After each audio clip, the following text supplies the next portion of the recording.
Police कर्मियों को क्यों सस्पेंड किया गया? मैं आप एक सवाल का आपसे जवाब जानना चाहता हूं। अगर उनकी कोई गलती नहीं होती तो उनको ड्यूटी से हटाया नहीं जाना चाहिए था, लेकिन अगर 4 पुलिस वालों को सस्पेंड किया गया तो इसका मतलब उनकी गलती थी। दूसरी बात यह है कि तमाम ग्रामीणों का और उसके परिवार का साफ तौर पर यह कहना है कि वो सरेंडर कर चुका था।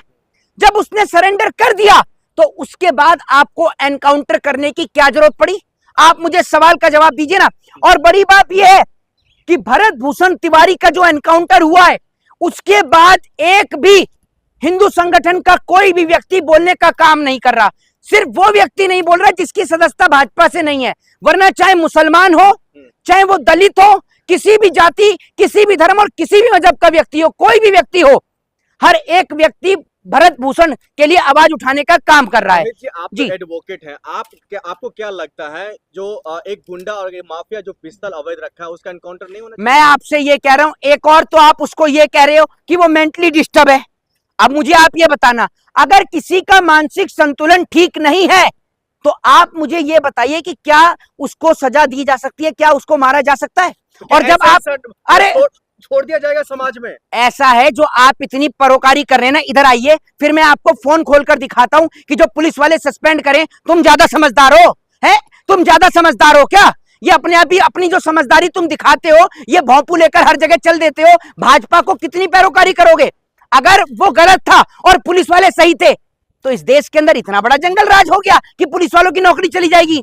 इतनी चाटुकारिता भी सरकार की मत करो। वहीं दूसरी ओर अगर आप लोगों को फुर्सत मिले हम जैसे लोगों को गाली देने से, उसके बाद तो आप बात करें। और अब तक तो आप ये कह रहे थे, अब तक तो आप ये कहते थे ना कि जहां पर जो है क्या कहते हैं हम हर हिंदू के साथ खड़े हुए हैं।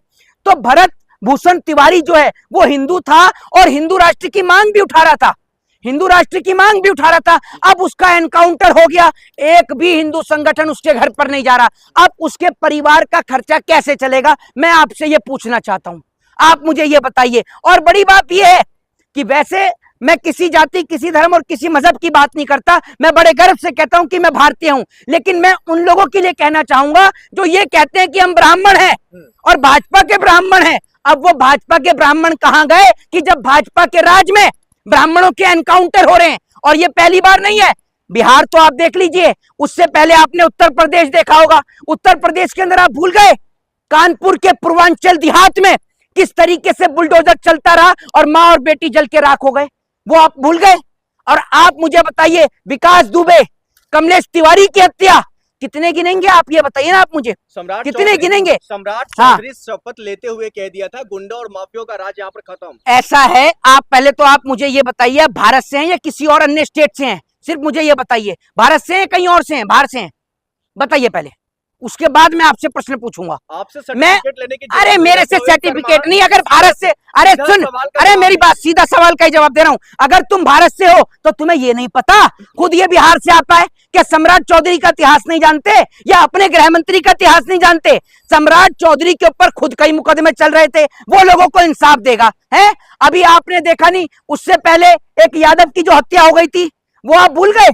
तो आपको मैं बता दूं, भारतीय जनता पार्टी के राज में तो असली जंगल राज अब देखने को मिल रहा है। आप मुझे बताइए, बिहार के अंदर कौन सा जंगल राज देखने को नहीं मिल रहा? बिहार के अंदर छात्रों पे लाठी तो बिहार के अंदर सड़कों पे पड़ रही हैं, शिक्षकों पे लाठी तो बिहार की सड़कों पे पड़ रही हैं। और ये हत्या है, ये कोई एनकाउंटर नहीं है। थर-थर कांप रहे गुंडे माफिया सम्राट चौधरी के राज में। अब अच्छा, तो ये मुझे बता दीजिए, अनंत सिंह किसकी पार्टी से विधायक है?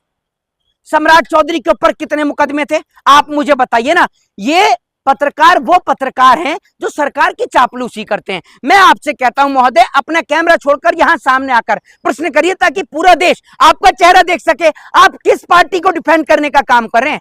मुझे ये तो बताइए। बिहार से महिलाएं गायब हो रही हैं, बिहार में बेटियों के साथ बलात्कार हो रहा है, और सबसे बड़ा मुद्दा जो आज का मुद्दा है, जिस तरीके से भरत तिवारी की जो है, भरत भूषण तिवारी का जो एनकाउंटर हुआ है, आप मुझे ये बताइए, पहले आप उसके घर पर बैठते हैं और आप कह रहे हैं, दो चीजें आप कह रहे हैं। पहले आपने कहा कि उसका मानसिक संतुलन ठीक नहीं, फिर आप कह रहे हैं कि हमने आत्मरक्षा में गोली चलाई। मुझे आप इन दोनों सवाल का जवाब दीजिए। आत्मरक्षा में अगर कोई गोली चलाता है, आप मुझे ये बताइए, आपका क्या राइट है कि आप उसके पैर पर गोली मारेंगे? आप मुझे ये बताइए ना। और आप मुझे ये बताइए कि आपने जो उसका एनकाउंटर किया, उसके ऊपर कितने आपराधिक मुकदमे चल रहे थे। जैसे लोगों की वजह से ना गुंडों और माफियों का हौसला बढ़ता है। ऐसा है, इधर मेरी बात सुन लो, सिर्फ ये बता दो जिसको आपने गुंडा बोला है भरत भूषण तिवारी को, कितने उसके ऊपर आपराधिक मुकदमे चल रहे थे, जरा बताइए। हाथ में अवैध पिस्तौल भी, ये बताते अरे हैं वो अपराधी है। मैं आपसे क्या कह रहा हूं, कितने आपराधिक मुकदमे चल रहे थे, सिर्फ इस सवाल का जवाब दीजिए। ये पत्रकारिता ना, हाथ में माइक, इधर आइए तो एक बार मैं आपको दिखाना चाहता हूं, आइए जरा। ये जो पीछे खड़े होकर दांत दिखा रहे हैं, मैं एक बात बोलना चाहता हूं। पहली बात तो ये कि जब उस व्यक्ति ने सरेंडर कर दिया, और अगर सरेंडर नहीं भी करा तो पुलिस आत्मरक्षा में भैया कमर से नीचे गोली मार को। मैं आप जो जिस तरीके से पुलिस वालों को डिफेंड करने का आप काम कर रहे हैं, उसी पे पहले सबसे पहले जवाब दे दूं कि पुलिस वालों को ऐसी निलंबित नहीं किया जाता। जब तक कोई दोषी नहीं होता, जब तक कोई दोषी नहीं होता, तब तक आप किसी को ऐसी निलंबित नहीं कर देते। इसका मतलब कहीं ना कहीं कोई ना कोई उनकी गलती है। और अगर किसी व्यक्ति का मानसिक संतुलन ठीक नहीं है तो आप तो वैसे भी उसका एनकाउंटर नहीं कर सकते। और आप उसके घर में बैठ के बातचीत कर रहे हो, आप उसके घर में बैठ के बातचीत कर रहे हो, और ग्रामीण लोग और तमाम लोग ये कह रहे हैं कि उसने सरेंडर कर दिया था, उसके बाद आप उसका एनकाउंटर कर रहे हो। एनकाउंटर की वजह ये नहीं थी कि उसके हाथ में अवैध हथियार था, एनकाउंटर की असल वजह यह थी कि वो सरकार से मुखर होकर अपने क्षेत्र की आवाज को उठाने का काम कर रहा था, जनता के मुद्दों को उठाने का काम कर रहा था, जन की आवाज को उठाने का काम कर रहा था। और यही सबसे बड़ा रीजन हुआ कि ब्रजभूषण तिवारी की हत्या हुई। मैं इसको एनकाउंटर नहीं कहूंगा, है हत्या के पीछे किसका? पहली बात तो ये, अब हत्या के पीछे किसका हाथ है, मैं ना तो बिहार का रहने वाला हूं, मैं तो जितनी खबर देखूंगा, जितनी खबर सुनूंगा और जितनी खबर पढ़ूंगा और जितना मैंने उसके बारे में चीजों को चेक किया, मैं तो उसके अनुसार आपको चीजें बताने का काम करूंगा। अब मेरे को तो नहीं पता कि हत्या के आगे कौन था और हत्या के पीछे कौन था, ये तो आप बता सकते हैं, ये तो पत्रकारिता का तो काम है। चौधरी गृह मंत्री, उनके अंडर आते हैं बिहार पुलिस। हाँ हाँ, आप तो फिर आप सीधा सीधा सम्राट नहीं तो मैं तो सम्राट चौधरी को कहूंगा। और बिहार पुलिस को तो मुझे ऐसा लगता है कि बिहार की पुलिस के क्या बच्चे नहीं है? बिहार की पुलिस बच्चों पर लाठी चार्ज करती है, जब बच्चे धरना प्रदर्शन करते हैं तो वो बिहार की पुलिस नहीं करती, वो नेताओं के ऑर्डर होते हैं। अनपढ़ जाहिर भाजपा के सड़क छाप नेता जो इस देश के पढ़े लिखे नौजवानों पर लाठी चार्ज करवाने का काम कर रहे हैं। और मैं पूछना चाहता हूं कि हिंदू संगठन का मुंह क्यों बंद है?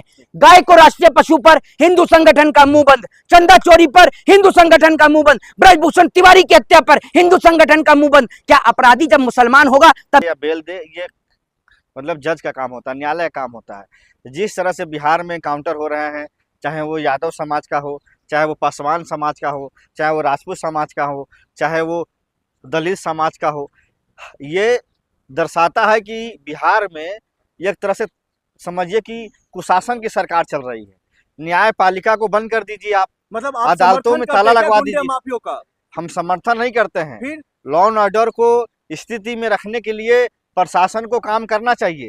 लेकिन किसी व्यक्ति को आप गोली मार दे रहे हैं, इनकाउंटर कर दे रहे हैं, ये तो मतलब न्यायालय का काम होता है किसी को जो है ना देना, जो है ना सजा, कि वो मुजरिम है या नहीं, इसकी जांच होती है। अगर पुलिस जेल में भेजा जाता है। चला देता भरत तिवारी, तब क्या करता है वो? गोली तो कह रहे हम आत्मरक्षा में क्यों चलाए गोली तो नहीं चलाया ना उस व्यक्ति ने।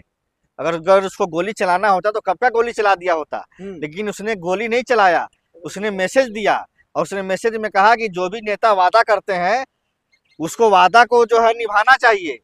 और वो मैसेज था नरेंद्र मोदी जी के लिए, और वो मैसेज था अमित शाह के लिए, वो मैसेज था सम्राट चौधरी के लिए।